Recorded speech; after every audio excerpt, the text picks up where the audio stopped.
catedral? ¿Por qué iniciamos aquí? Porque para muchos de nosotros este edificio quizás representa, digamos, el emblema, el edificio, el monumento histórico de mayor relevancia para la ciudad de Chihuahua, y no solo para la ciudad, sino para todo el norte del país. Porque estamos hablando del último edificio barroco hacia el norte. Antes está, digamos, de manera casi similar en arquitectura y en relevancia, la Catedral de Durango y luego la de Zacatecas, todas dentro de la Ruta de la Plata, conocida, ¿no? El Camino Real de Tierra Adentro, que llegaba a Santa Fe. De aquí para el norte ya no pudieron en el tiempo, digamos en aquellos tiempos, edificar o llevar una obra de esta envergadura, ni en Ciudad Juárez, que fue Paso del Norte, ni en Santa Fe. Allí tienen otras iglesias de otros orígenes, pero digamos que la iglesia secular y digamos obra civil, porque vamos a hablar de que fue una obra civil, es, digamos, la de mayor relevancia para el norte de México. Cuando nosotros hablamos de catedrales, hablamos de, es un edificio en la época en la que se construían, donde toda la tecnología de punta de ese momento allí convergía. O sea, el mayor conocimiento de ingeniería, de arquitectura, de construcción, de artes, de oficios, todas las artes, todo se depositaba en el edificio de catedral, porque simbólicamente para la gente la religión pues representaba, digamos, el mayor ideal de, digamos, de unión social. Como ya hablábamos el otro día del asunto de las misiones, sigue siendo para muchas de estas localidades el punto de reunión, el punto de encuentro, donde la gente nacía y moría, donde se casaba, se bautizaba, todos, digamos, a lo largo de su vida los eventos religiosos eran la pauta de la sociedad. O sea, las festividades están en torno a la religión. Entonces, ustedes bien saben que la ciudad de Chihuahua se establece en esta zona. Bueno, desde aquí es un área muy grande, porque estamos hablando desde esta zona donde tenían los predios de los mineros hasta la Junta de los Ríos, que es precisamente donde está ahorita la colonia industrial, donde ellos tuvieron las instalaciones para poder beneficiar los metales. Lo que los movió a este lado sabemos que fue el agua.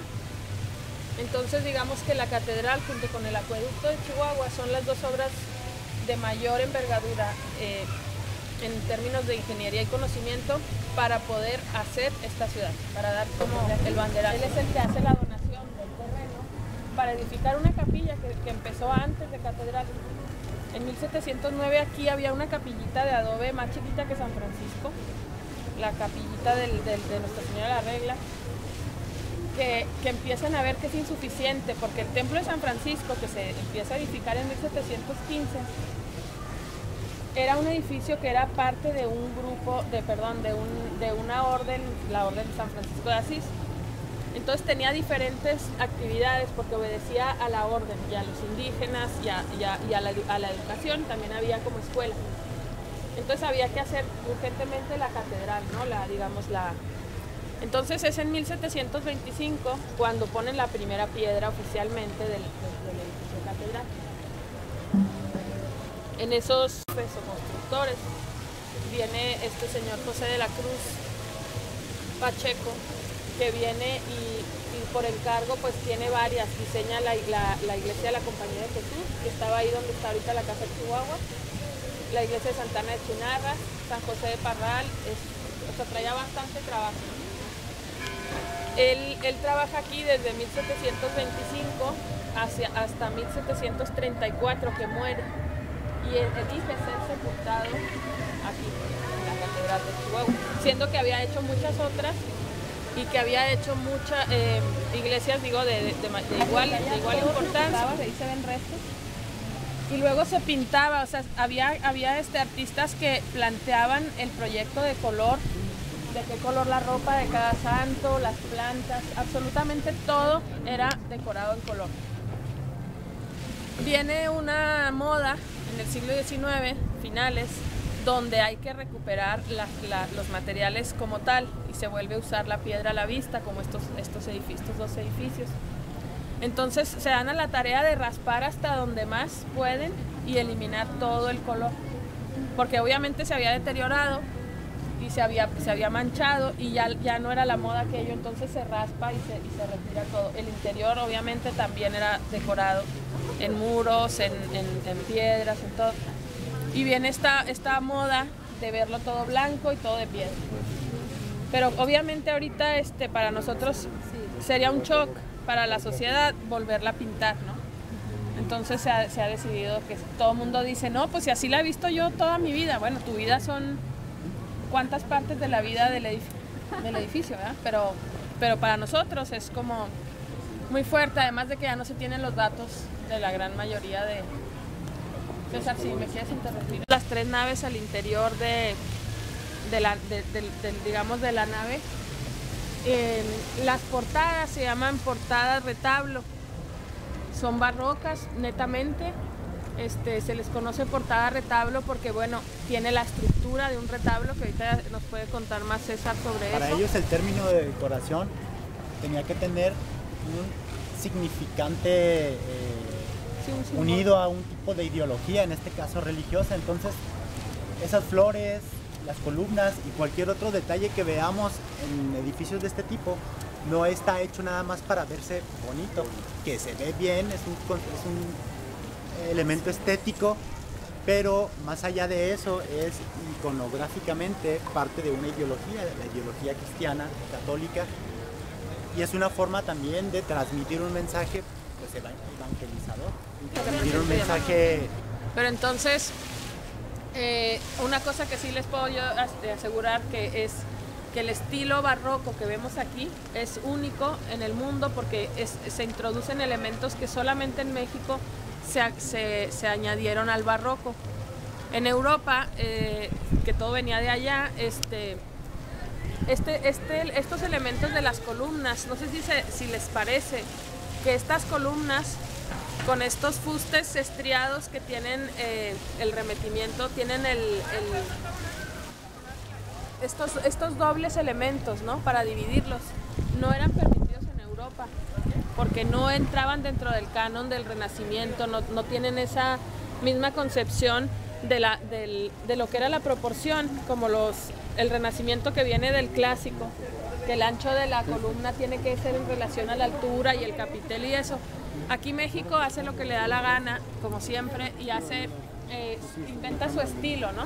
Entonces es un barroco churrigueresco famoso, ¿no? El mexicano, que introduce estos elementos muy claros y muy clásicos del barroco mexicano, digamos como diagonales, que son muy indígenas, muy locales de México, ¿no? Ahora, una pregunta. Dices que muy locales, pero digamos, esto lo tallan aquí. ¿Eso está tallado aquí en Chihuahua? Sí, aquí a pie de... aquí mismo en la carrera sí. está yo. Okay. Sí, o sea, digamos que por eso a veces encontramos las marcas de los canteros, una marquita en cada piedra, una marquita diferente, como la inicial o como lo de los animales, ¿no? Porque se les pagaba por piedra labrada. Entonces al final de una semana de trabajo, pues cuántas piedras hiciste tú y se te pagaban, ¿no? Entonces locales que la hacen sentir ese peso del retablo, ¿no? Donde seguramente los símbolos de estas flores, de estas plantas, también en el número de ellas debe tener un simbolismo pues relevante, ¿no? Y básico. Yo más les puedo hablar de la cuestión de la conservación, que es mi tema. Si se fijan, las humedades que están subiendo por arriba de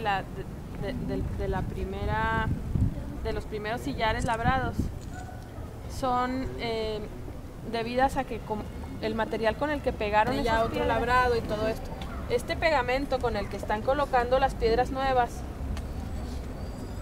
no es en sí la piedra, sino el pegamento. O sea, el uso del cemento blanco, en este caso es todavía más, el cemento blanco tiene más química y más cocción y más combinación de cosas para llegar a ser blanco. Entonces es un material que es altamente salino, vea todo esto, y altamente impermeable. O sea, es buenísimo para que no quieras que se te mete el agua. Pero en este caso es al revés. El agua se está yendo a donde puede y se está comiendo lo que por donde sí puede salir, porque esta está pegada con cal.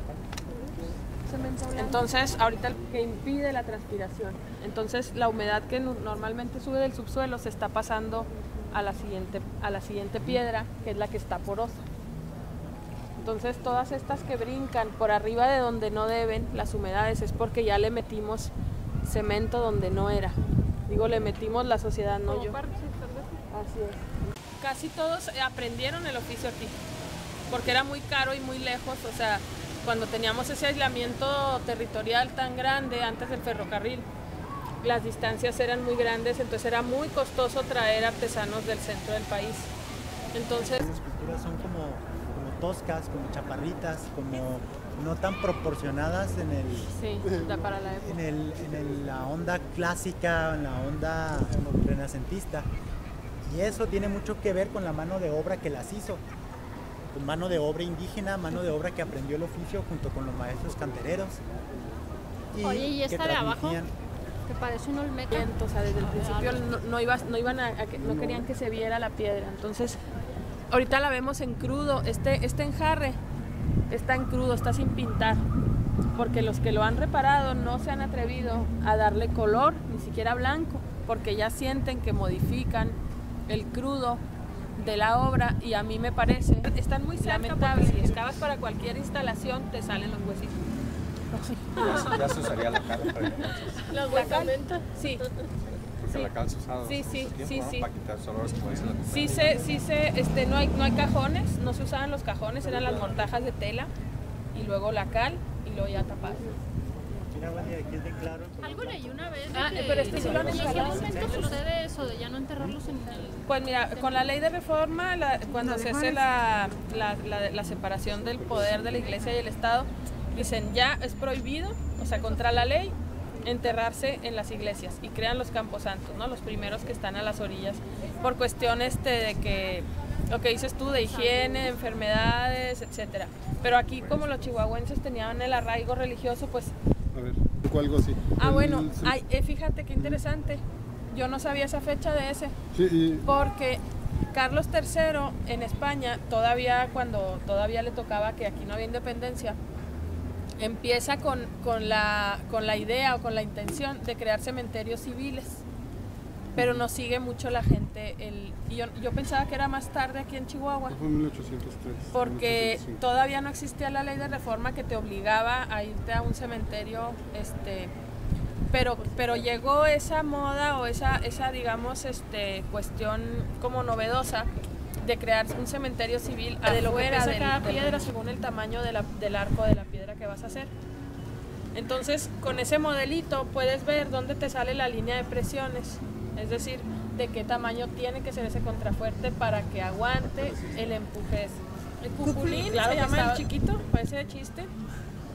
Cúpula, tambor. Aquí hay doble, hay tambor y cimborrio, ahorita lo vemos.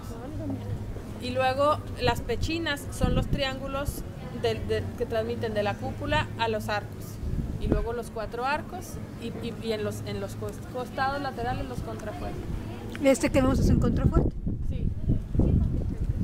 Los contrafuertes tienen que tener el peso arriba para que también así mismo los confinen, que no se acaben. Les entraba dentro del mismo grosor de la pared, no hacía falta otro, pero el contrapeso sí, el de arriba para abajo.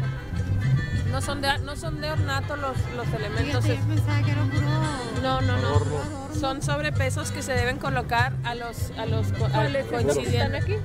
Esos ves como si fueran unas bases cuadradas con un florón así. Se llaman. Los adornaba, ¿no? No, esos se llaman ¿cómo te dije? Contrapesos. Sí,